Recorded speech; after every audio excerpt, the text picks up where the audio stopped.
Sige, para sa pera, patatawarin ko na lang si Joseph. Bean, Mom! Sunny, hali kayo! Magbakasyon tayo! May pera na! Tara, tignan natin yung resulta. Ate! Hello? Oh, Marina. Tara! Bilis!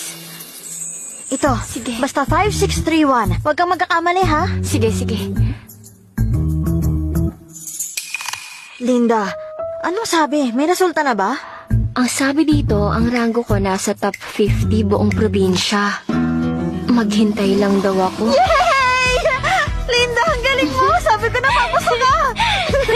Linda, nagkatotoo ang sinabi ng lola mo. Ang galing-galing mo. Ngayon na ba? Pipindutin ko na yung search. Nancy, kaya mo yan. Good luck. Ay naku, pwede ba? Pakitignan na lang. Pumasa ka! Oo, nakapasa ka, anak! Talaga? Mabuti nakapasa ako. Pero munti ka na rin bumagsak. Kapag sa magandang eskwelahan, baka mahirapan ka. Papa, pasensya na. Dapat nag-aral pa ako ng maigi. Pa, magdamag na kulong si Nancy mag-isa. Sa pinagdaanan niya, nakakabilib na ganito pa rin ang score niya. Oo, nahirapan talaga siya.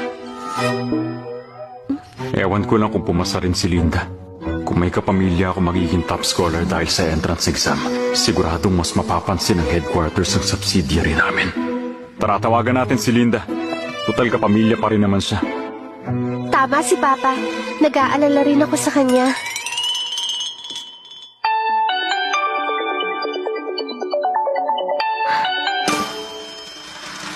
Hello? Linda, nakita mo na ba?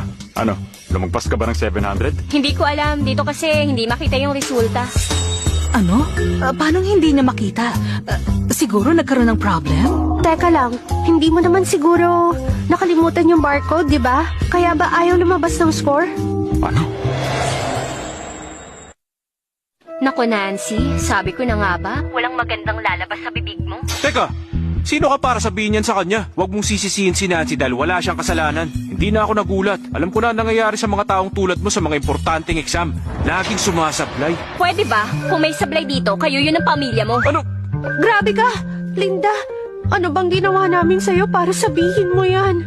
Tigilan mo na yung pagpapanggap mo. Linda! Ni isa sa pamilya nyo walang makaintindi.